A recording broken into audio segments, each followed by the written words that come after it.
Welcome back everyone to another ESO build video. Today is going to be the update to the Easy Sorc for the Ascending Tide DLC. Now, this build has been around for 5 years, has had massive adaptations along the way, although the original setups and some of the long-term setups are still very, very good. They're still in a good position regardless of what people decided to interpret as a heavy attack nerf. Let's just face it, most people complained about it, weren't using them in the first place. However, it hasn't negatively affected the build because there weren't nerfs to heavy attacks. Just some of their heavy attack or light attack and heavy attack supporting sets were altered slightly.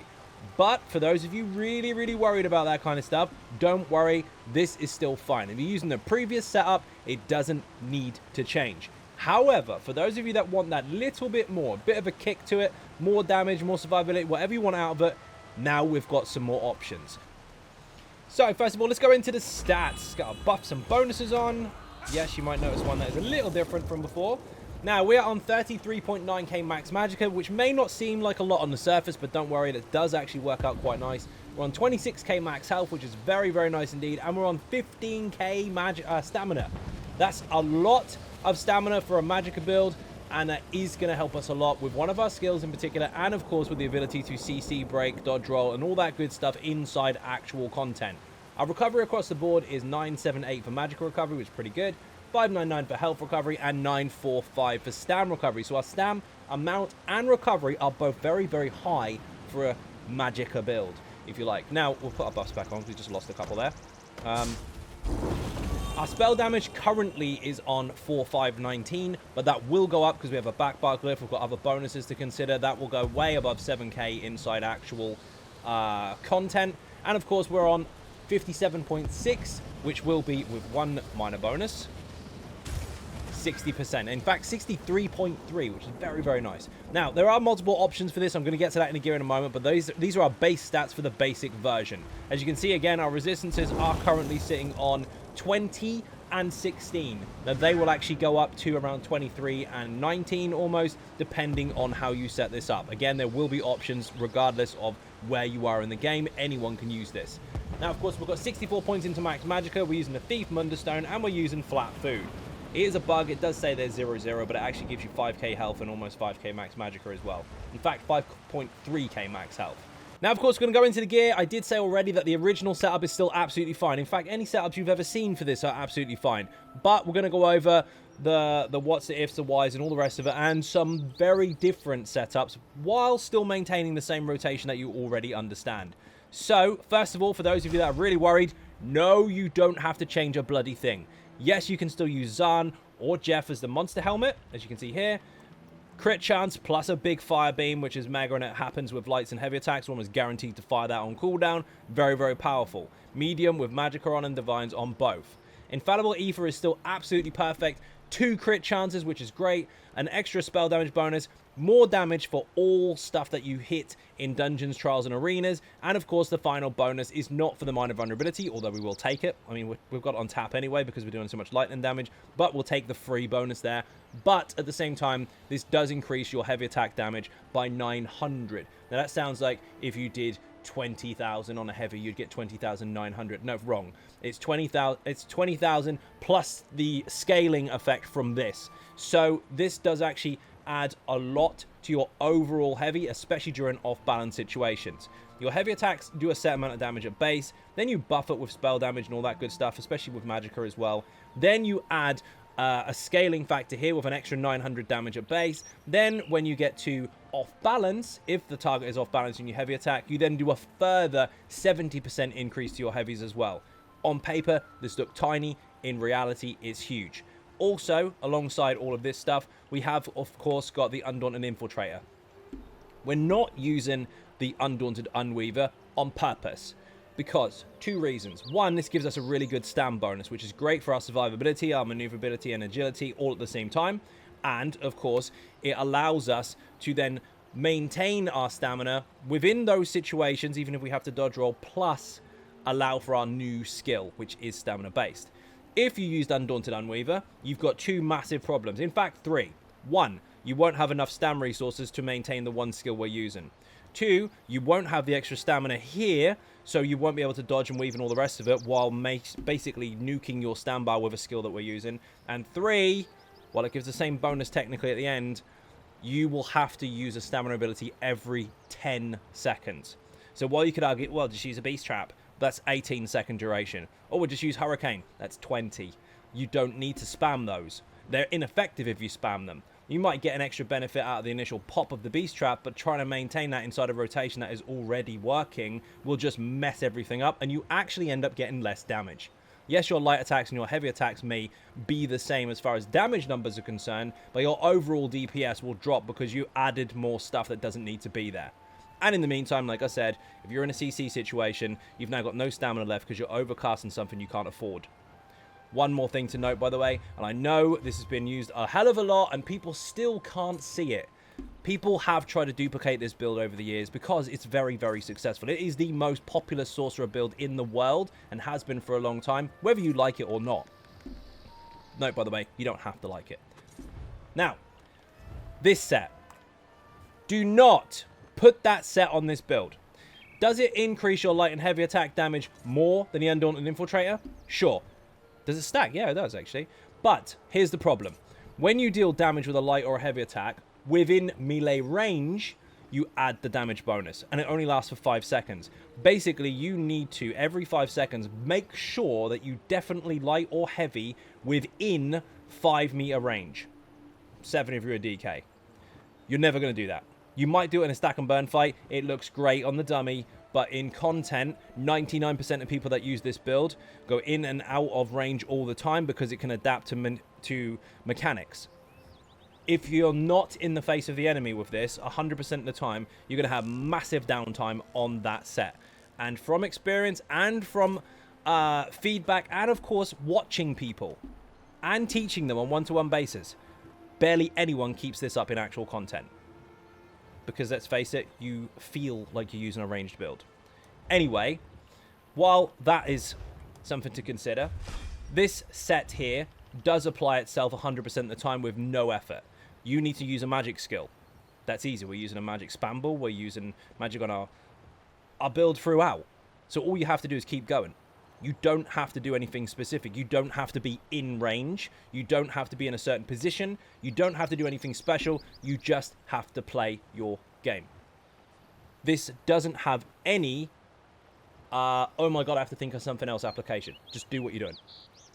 On the back bar, of course, Maelstrom Light and Staff. We are pushing lights and heavies. And yes, of course, Undaunted Infiltrator and Aether do stack. And so does Off Balance, and so does the Wall of Elements bonus from this. You don't need the Perfected version. You only get a pen bonus while it's on the back bar anyway, but this buff does carry over. Wall of Elements on the ground, swap bars. Now that you're on the front, your heavy attacks and light attacks will benefit from both sets and this combined. And again, if it's off balance, that's a further 70% increase. While we did have higher heavy attacks in the past due to the fact that this would actually scale slightly differently, it is still incredibly high, especially if you've got buffs and bonuses in your group. Depending on the buffs and bonuses available, you can still crack up to 40k in a heavy attack. And that's splash damage as well. Anyway, that stuff all out the way. Of course, you can change your monster mask to Jeff, which is more of Inferno, which is very, very cool. Lots of people love that, and it's been on the easy sort forever. Also, Groftar, if you've got access to, let's say, easier content, you're not so comfortable with some of the harder stuff, that's also fine, or whatever you've got to hand at the time. Bear in mind, of course, there is a crafted version of this, and that is on the website. Now, what if you don't have the old setup, and you're not comfortable with it, or you don't want to keep doing this anymore because you're sick of the same setup? Or maybe you just want to see what else you could do, and you haven't figured it out yet. This. Briarheart Lightning Staff on the front bar. Briarheart Jewelry on the jewelry. Obviously. Infuse and 2 Bloodthirsty or 3 Bloodthirsty. It's entirely up to you. Crit bonus, stam bonus, crit bonus. We've still got the stam there, just like the last set, which still allows us to have a bigger pool for CC and all that good stuff, plus the one skill we're using. And when you deal critical damage, you increase your weapon and spell damage for 10 seconds with a 15-second cooldown. So there's only a 5-second gap. With it being on the front, it will only ever fire on the front, which is where all our big damage is, because the back bar is mostly just buffs and dots. And also, your critical hits will heal you. And that gets very, very dramatic. It's really, really fast. It doesn't have a cooldown per heal, so multiple dots at once all running. Very, very nice. It scales off your max resources as well. So this adds to our already over-the-top survival. If you thought you could survive before with the Easy Sorc, now you're really, really hard to kill. Yes, of course, the Maelstrom weapon is still the same choice, lightning or fire, depending on the situation. If you're solo, lightning staff. If you don't have off balance, lightning staff. If you do have off balance, flame staff. The mask, up to you. Make sure they're both medium, by the way. You can go Jeff, Zahn, or Groftar. And again, the medium set must be on the jewelry and the weapons. But the light set has changed. This is also in the previous update if you wanted to have this, but this is Galerian's and this is from Telvar. So again, this is Overland and can be bought from the market. This is Telvar and can be bought from the market. The only thing you have to farm for here is your monster set and your Maelstrom weapon. Everything else is buyable or tradable or whatever you want to call it. Crit chance, again, spell damage, magic recovery, which is very, very nice for us. We do need that. And when you deal damage with a light or a heavy attack, again, based on the same theme, lights and heavies are important, you mark the target for 15 seconds. 5 ticks of this from any light or heavy, and yes, each tick of the lightning channel does contribute to this. The mark will go boom, and it will actually detonate on the target. This is really, really strong. It does scale off your weapon and spell damage, and all you have to do is keep up your lights and heavies. Technically, yes, we have more light attacks than heavy attacks, so it's not a heavy attack build, but we are utilizing the base mechanic of a heavy attack during off-balance periods. But for doing that, all your bonuses still stack, and this will just go off. And if you're not an experienced player, it doesn't matter. Just heavy attacking with a wall of elements down will still make this fire. You don't have to do anything stressful. Again, you don't have to be in or out of a particular range. You don't have to maintain 10 light attacks or else lose a stack. You don't have to do any of that. It's got a 15-second timer. So if you can't light attack or heavy attack 5 times in 15 seconds, pick your controller up. You stop playing. It's really simple.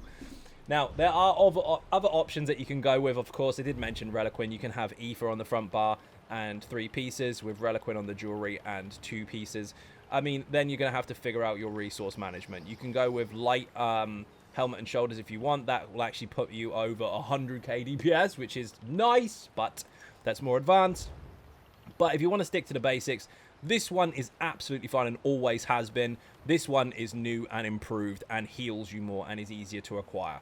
Whichever you preference. If you just like big heavy attacks, go with this one. If you want a balance of big heavy attacks, lots and lots of damage and survivability, go with this one. The choice is yours. Yes, there's loads of other things you can do in the game, but this is the presentation I'm giving you. If you like those, use them. If you don't, use something else. Now, skill-wise, this is where the boring stuff comes in, but you're going to need to understand it, otherwise it's going to be confusing. So, we are using the pet on both bars. It's the Summon Twilight Tormentor from the Daedric Summoning skill line.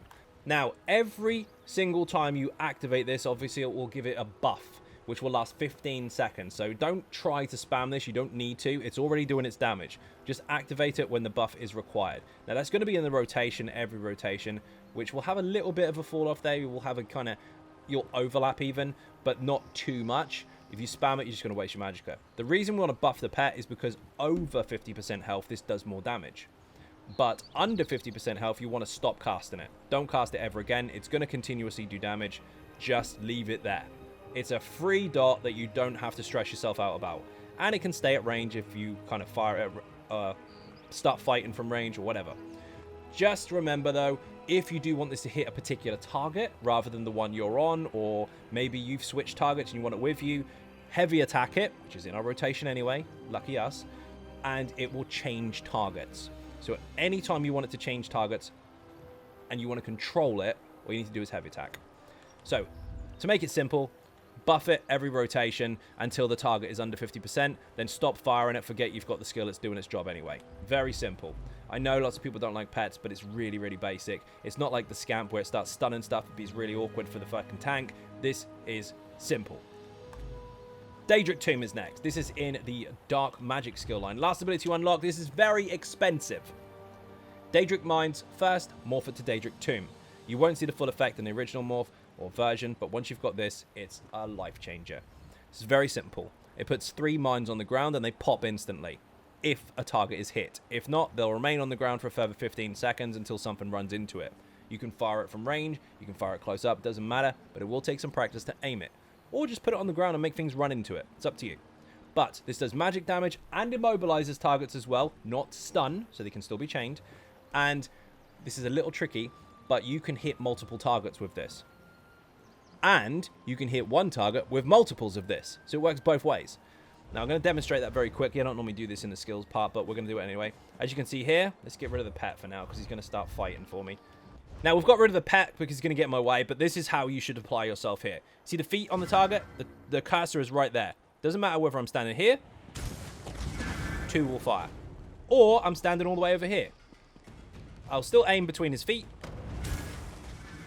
2 will fire. 2 go off at once. Doesn't matter the size of the target.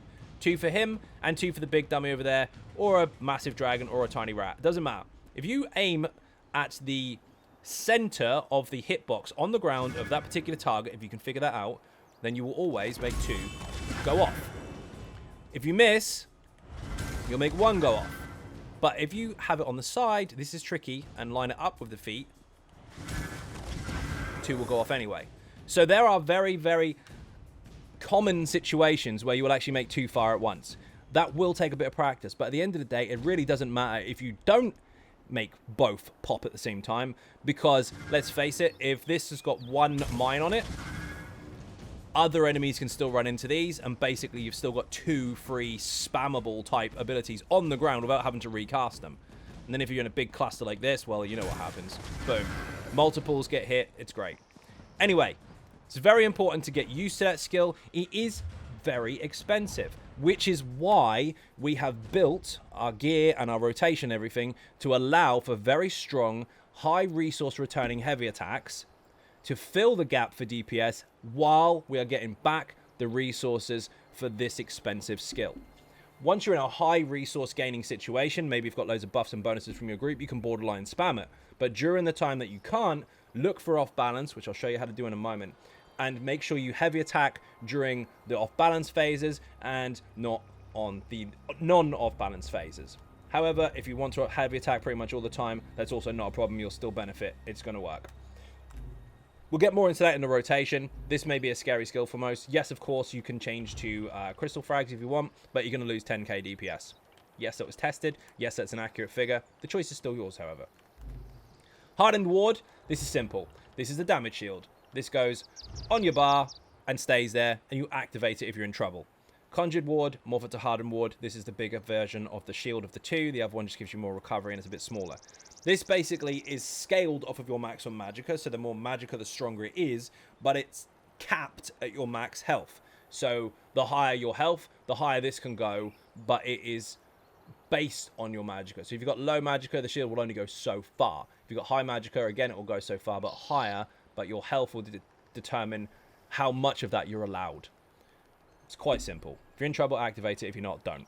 If you never use it, which is bloody rare, if you never use it, then of course you can just put a fighter's guild on the front bar and take advantage of the passives, but I wouldn't necessarily recommend it. You don't need to add anything to the rotation. It's just going to confuse things, and sometimes less is more. It's a nice safety ability. But, I mean, you could also put Bound Aegis on if you preferred, but we're going to get to that in the next skill anyway. Yes, these two, this one and the next one, do stack, so if you want more damage, you can, but we'll just imagine for now we're keeping on the damage shield because most people do use them. Inner Light. Inner Light is from the Mage's Guild skill line. First ability to unlock starts off as Mage Light, morph it to Inner Light. Leave it on the bar, never touch it. This will give you 5% increased max magicka, and it will give you Prophecy and Savagery. Major Prophecy and Savagery, that is. That comes from spell pots usually. Since we've got it on here, we don't need spell pots. Just use tripods all day long. Yes, you can double bar it if you want to, but that's if you don't take advantage of Crit Surge, which is coming up on the next bar. Also, if you are deciding to use spell pots, then of course you can just put Bound Aegis there instead, and that will give you more magicka, and it will give you minor resolve. This is where you can get more resistances, it makes you tankier, you've got more damage. The choice is yours, but obviously you don't have to activate this either. However, if you do activate this and then block, for the next 3 seconds, you take much, much less damage. So that's a tactical advantage to that skill, but you don't have to use it if you don't want to. So to recap over those very quickly, Inner Light has Prophecy attached to it and max magicka, plus Mage's Guild passives. Hardened Ward is a protection skill. If you are using spell pots, swap this out for Bound Aegis for more damage. If you are never using a damage shield, put Bound Aegis on as well.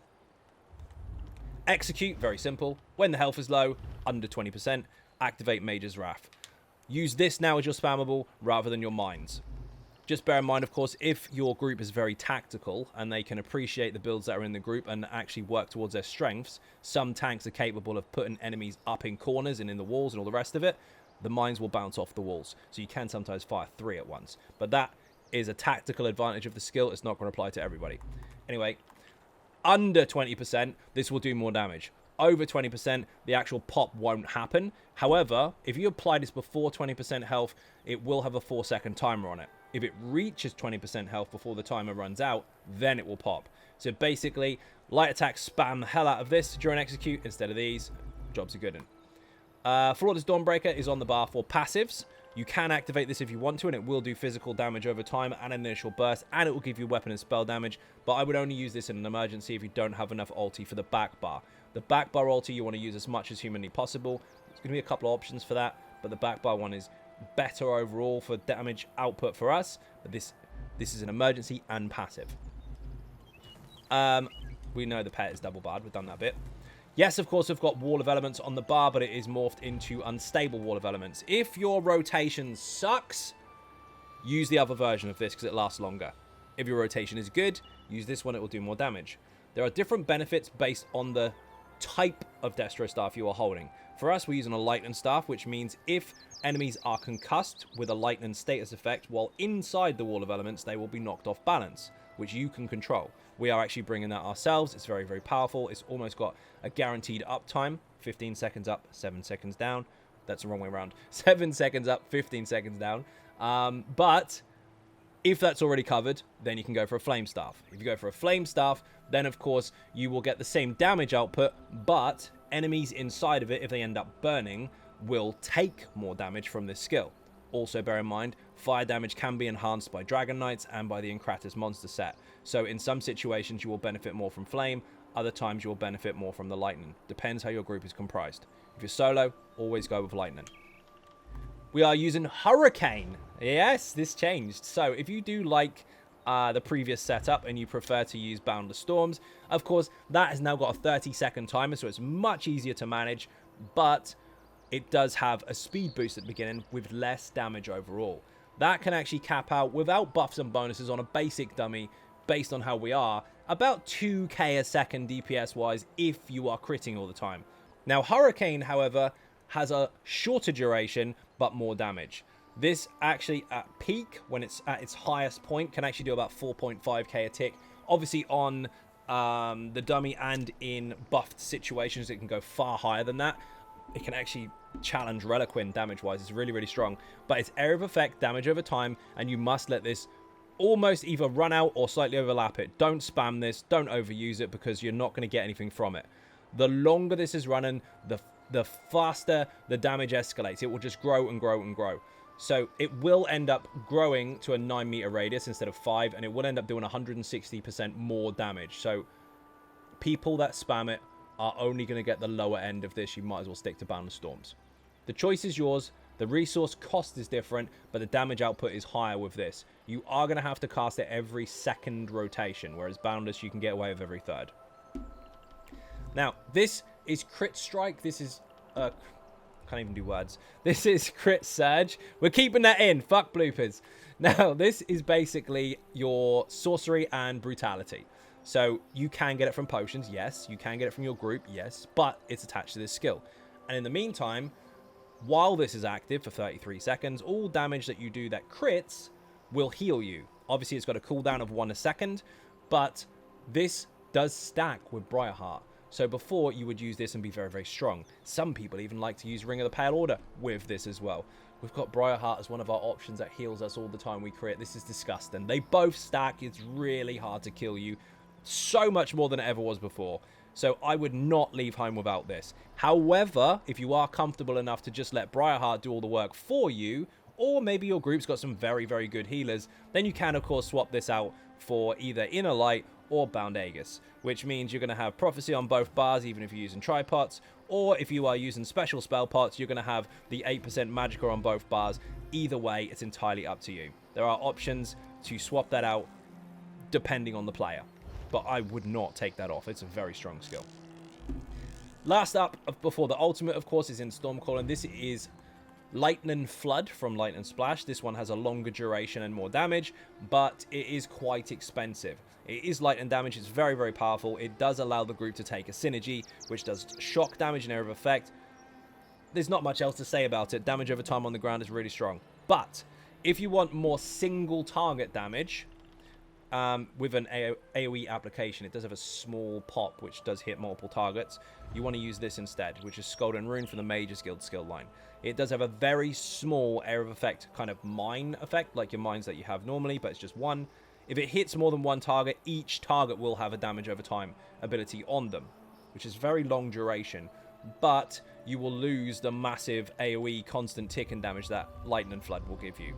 So it's a trade-off. If you want more area of effect and single target combined, then use this. But if you want deliberately just more single target, then of course you can use Scald and Rune instead.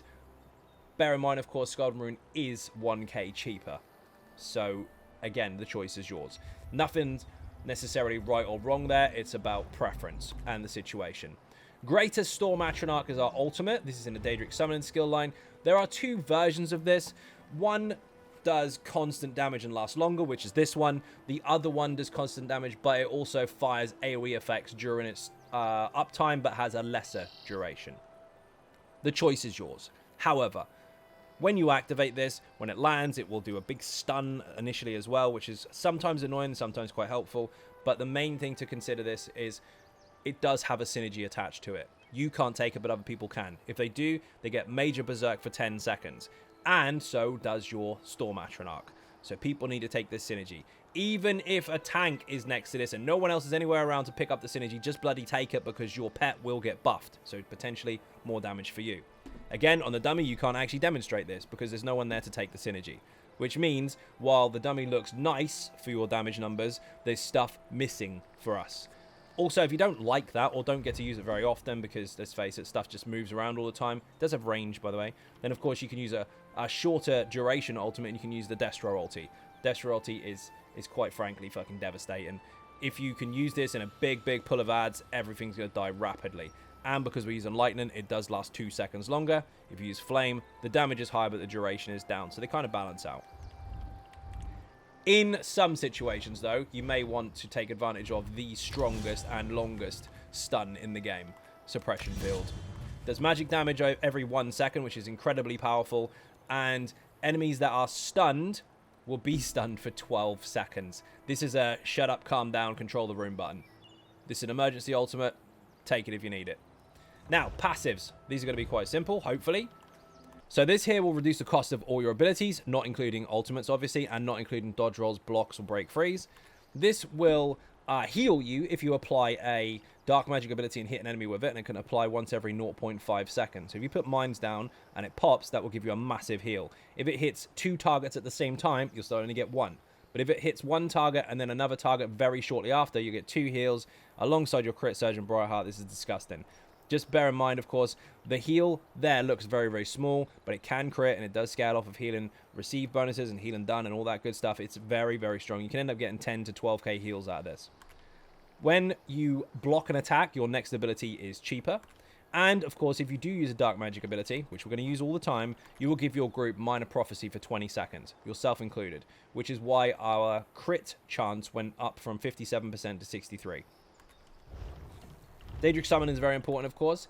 This will give you resources back if you use a Daedric Summon ability and it runs out. So a damage shield and it runs out, you get resources back. If your pet's buff runs out or your pet dies or whatever, you'll get stuff back. But it depends on what the ability was using resource-wise to cost or to cast. If this is casted, it will cost Magicka, you'll get magic back. If you use something else, it will cost stamina, you get stamina back. However, there are no stamina skills in here apart from the other morph of this, and we're not using it. So if you activate any, you get stuff back. You don't have to really plan for this. Just get it, unlock it, done. Reduces ultimate cost, same again, done. This increases health and stamina recovery. It does stack with potions as well. Very helpful, especially getting out of CC situations because our stamina comes back quicker than most. This increases your max health by 8% while you have a Daedric Summoning ability active on yourself. Yes, that does include the pet. That's why our health is higher than most as well. Storm Calling is very important, of course. This increases your mag recovery. Going to need that. All shock or physical damage that you do is higher. We're doing shock and physical all the time. Increases your damage done against enemies the more health they have. So we have more burst than most up front because we have this initial 10% more damage at 100%, 9% more at 90, and so on and so forth. Then at 10%, we still have an additional 1% versus everybody else. We do have a downwards scaling factor to our damage, but then we pull it back up again with Bloodthirsty, so it levels out. So we have very good consistency throughout the fight. High burst, good execute, balance across the board.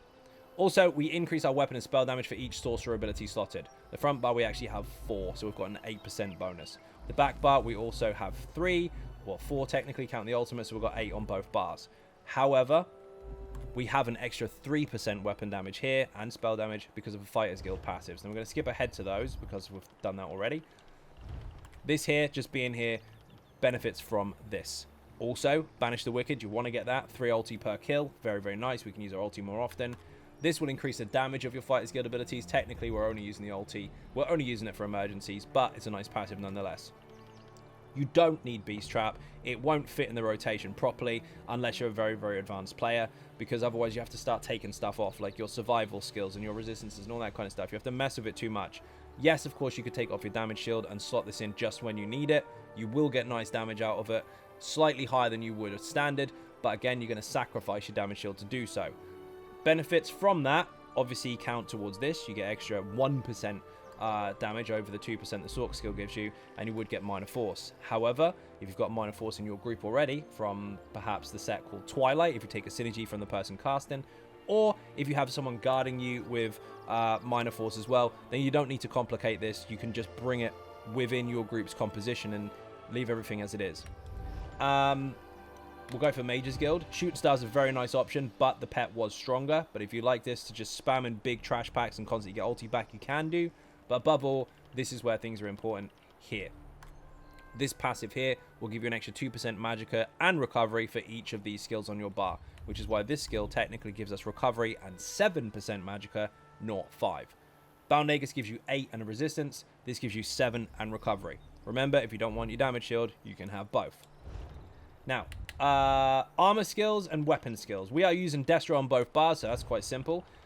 These are important. Your fully charged heavy attack with a lightning staff does 100% of the damage done to surrounding targets as well.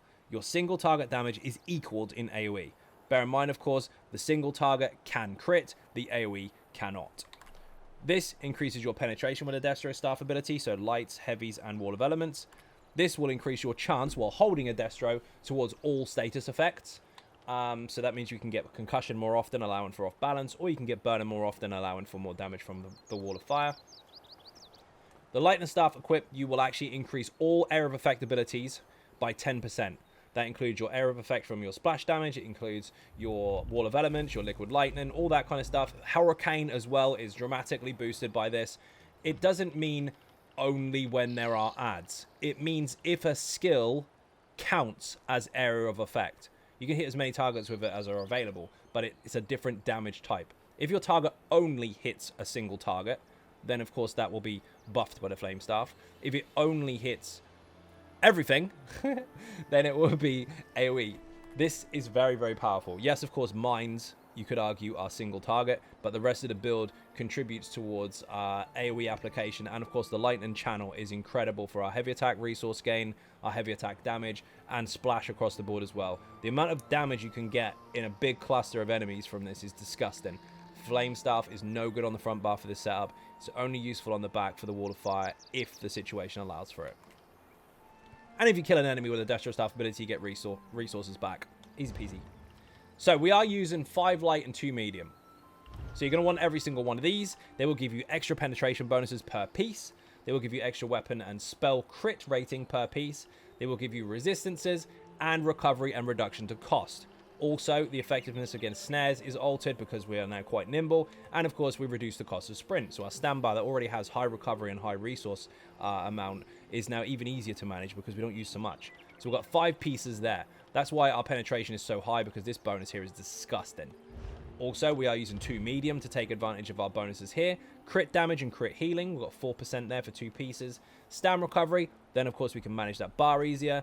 Reduces the cost of stamina abilities. We are using 1 stamina ability. The sneak one is not too important, but you can take it if you want. This increases your weapon and spell damage, again, more bonuses, and of course your movement speed and reduction to cost for dodge rolls are both altered as well. All of this is a very good balance across the board, and in combat, you're a very, very nimble mag build. No heavy armor, don't bother with that. Yes, I know people like to argue, what about the Undaunted passive? Well, we're not going to get to that. So, the Undaunted passives, you are going to need these. Always take every single synergy you can see. They are beneficial, unless it's a negative effect in an actual mechanic. But the ones that come from players, take them, you get 4% resources back. Stop complaining about your inability to sustain if you are not taking synergies. It's your fault. Also, this increases your health and stamina and magicka pool by 2% per type of armor worn. For us, the 3-piece bonus, or the 3 types of armor bonus, what heavy, light, medium all combined, is not worth it. You lose too much in the medium and light passives to want to benefit, or even to justify benefiting from the 1 heavy piece. The 2% increased max resources is actually a negative for this build, so don't go 5-1-1.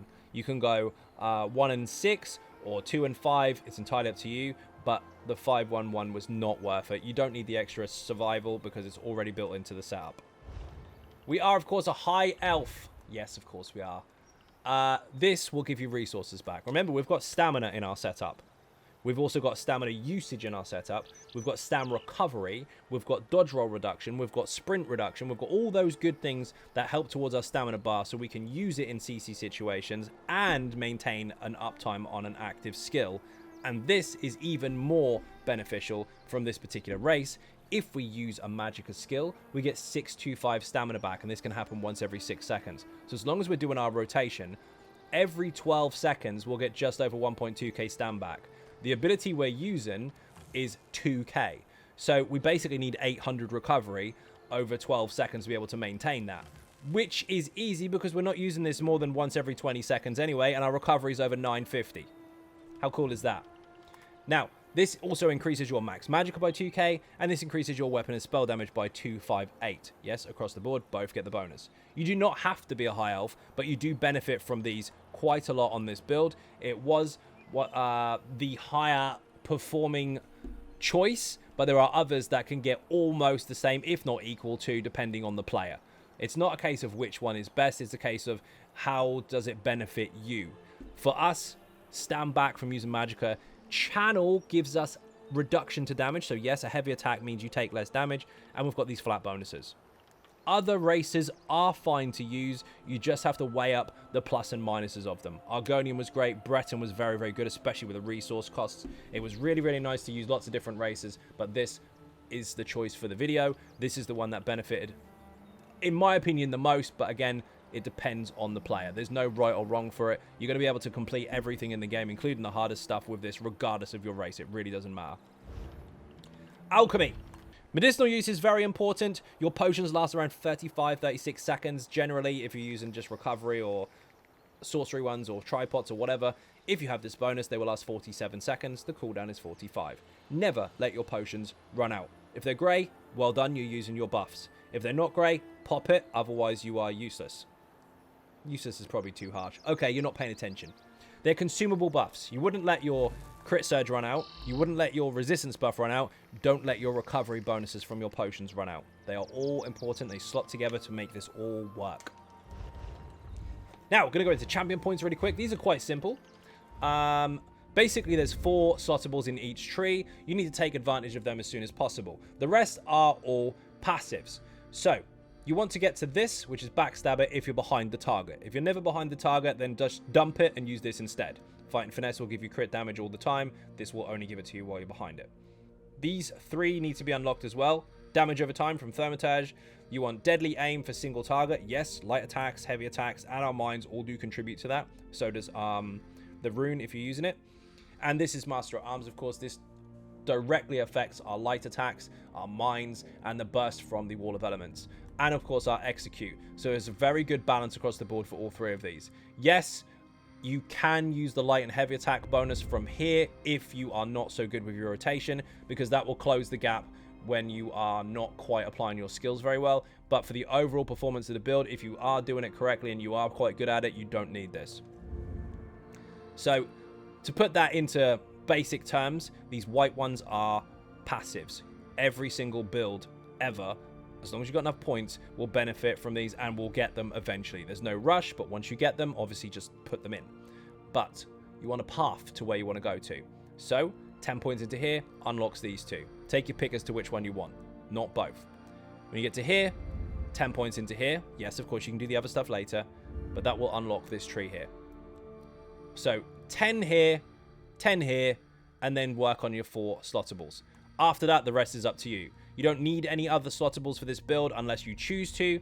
And of course, the rest, again, are all passives. Your extra damage output, your survival, and all the rest of it will come in time. There's no rush for it. You don't even need half champion points, let alone max. Don't panic. Red tree is easy. These have no prerequisites, so get them straight away. Max health, max armor, max recovery. Then go to here. 15 points in there. You might have 10 points in here, actually, try and lock it first. So 10, no, wrong way around. 15 there, 10 there, 10 there, or max it to 20, so you got the full health bonus, and then get this. Our recovery is good. Our resource maintenance is really, really high as long as you pay attention to off balance and heavy attacks. But in big clusters, if you kill everything, you're getting all the juice back. You can spam your mines all day long. This is mega. Again, the rest of them, get them in your own time. Green tree does not matter. This is quality of life. It doesn't really affect combat. But if you're in instance combat or content, so dungeons, trials, whatever, this can increase the quality of items from chests. This will make you run faster between fights. This will have a chance to make you not even consume a potion, so that saves you some money. And this will make your food last longer. Those 4 I would highly recommend slotting for everyday use, but these really don't matter. If you don't slot any of these whatsoever, it's fine. However, you might want this. That will make your enchants last longer, because you have a chance to not even consume a charge when you activate them. Yeah, that's done by default, don't worry. So, rotation, nice and simple. Keep your pet up at all times. Make sure you've activated it before the fight in order to give it its buff. And of course, before the fight starts, make sure you've activated this, which is your crit surge, and your hurricane. So these are constant buffs that need to keep on going. Every single rotation, we will recast that pet, unless the boss is 50% or under, in which case forget about it. Every second rotation, we'll cast this, and every rotation prior to that, we'll cast this. That will stagger one rotation, one the next, one rotation, one the next. Yes, of course, crit surge does last 33 seconds. Technically, we could go 1 every third, but if you do that, it's going to overlap eventually. You're going to want to cast both buffs on the same bar, which will slow you down. So we've deliberately staggered it. If they're already active, we're good to go. Now what do? Start on the back bar. Lightning, light attack, wall of elements, swap bars. That's your first rotation. However, when we come back to there, every other rotation, it's going to be lightning, light attack, hurricane, light attack, wall, swap. Next time, lightning, light attack, crit surge, light attack, wall, swap. As you can see there, every back bar rotation, we alternate which one buff we cast. That will give you 100% uptime. On the front bar, nice and simple. Light attack, mines, heavy attack. Mines, heavy attack, pet, swap bar. But if you're more advanced, you can sneak in another heavy with a mines, or you can sneak in a light attack with a mines before you cast the pet. The choice is yours. Keep it simple with 2 or 3 heavies and some mines and a pet, or sneak in an extra light attack one. Or one more, if you're advanced. For those of you that are already struggling with this or just trying to learn it, stop listening to me. For those of you that are a bit more advanced, every rotation, you will have off balance either on or off. You need to keep an eye on it. So, while the off balance is off, you can do this on your front bar. Oh, it's not firing. There we go. You can do that 4 or 5 times, then pet, then swap. During off balance, rotation has to have heavies in it. 2 or 3 heavies. The amount of resources you get back from the 50% increase from the off balance will actually fill your bar back up, ready for you to have a spam rotation. In fact, it's a 100% bonus. It's changed a long time ago. But the two combined is very effective. But if you want to stick to just the heavy rotation, there's nothing wrong with that whatsoever. You'll probably lose, or you will lose actually from experience, you'll lose about 5 to 7k DPS off the top if you just stick to the heavy rotation. If you can manage a more spammy one, then obviously you'll get a little bit more out of it. But both versions are way over 80k, so you're not going to struggle in any content anyway. So the heavy attack rotation itself, you're probably looking roughly around 85, 86, maybe sometimes 87k if you're really, really lucky. The alternating one, where it's light attack and spamming mine's one rotation, and then heavy attack and spamming on the other rotation, alternating it during off balance, that one is slightly different. That one you're pushing about 94, 95. If you're using Reliquin, you're pushing about 100. So it's built to be single and AoE combined, but it's still got very, very healthy numbers. Now, just so you can pay attention to this and notice what you're looking for, if you're not familiar with off balance, I've had so many videos about it, but just look at the dummy here. At the top, there are some buffs. You're looking for one that looks like a dark blue background with someone's face in it and some birds or stars going around their head. That there, the 6-second timer on the left-hand side, that's off balance. That's the rotation you want to be heavy attacking in, because you'll get loads and loads of resources back and 70% increase to damage for the heavy. Now, as you can see, that changed to some obnoxious dudes standing there looking all heroic. That is the immunity one. So every single target has a 15-second immunity and a 7-second uptime. Remember that, pay attention to it, spot it. That will maintain your resources in a much more efficient manner, and you will perform so much better overall. If you can't pay attention to that, you're going to struggle with your resources. You're going to wonder why. Off balance is key to this build. It's a basic mechanic. Most people don't pay attention to it in the tutorial, but hopefully you got something from this. Now, what do we need to do next? Fashion. Let's go. That was flamboyant as fuck, wasn't it? Let's see what we've got on here now. It's very similar to what we had before, actually, and do you know what? Almost exactly the same. I think it is exactly the same. It is. So, Glass Heavy, Apostle Light, Dramaphra Light, Dramaphra Medium, Dramaphra Light again. The skirt doesn't matter what that is, because we can't see it, because it's covered by an Apostle Robe. So ignore that one. You can have no pants at all if you want. Run around free as a bird. Also, Dramaphra Light Feet. You don't really see the feet apart from the lights at the bottom, which is kind of cool, but that's up to you. The staff is, of course, Ebon Shadow. It's the best staff in the game. I know there's no best in this game, but this is the best, so there. And, of course, Abnathan on the back. Now, the colours we're using are actually just black. So you can put Cold Harbor Ash or whatever you want, really. But also Void Caller or Void Pitch from Vatashran is pretty good. But that's very dark. It's up to you. The blue, however, is Blackreach Blue. So it's this one here. And, of course, it does have an achievement tied to it, which is... You're going to have DLC for this. You can use anyone you want, really. But you have to be the saviour of Western Skyrim. So you need to do the Greymore DLC or Greymore chapter for that kind of stuff. And that's it. Keep the rotation nice and simple. Don't overcomplicate things. Don't panic and don't overspam. Lots of people do that. They start doing this and get all muddled up and, oh, I've done it in the wrong order. Oh, no. What have I done? What have I done? If you're going to do that and then spend 5k on a mine, you're going to run out of juice rapidly. Calm down. Relax. Rotation, rotation, rotation. Mine's down. Heavy. Make sure you finish that heavy attack. Very simple. If you do that, you'll be fine. So, hopefully that helped. Hopefully that wasn't too boring. Hopefully you have a better understanding of how to approach a particular build. It's been around for a very long time, and it's not going anywhere anytime soon. So, for those of you that already love the ESO Sorc, great. Keep doing it. For those of you that have never seen it before, you're going to love it.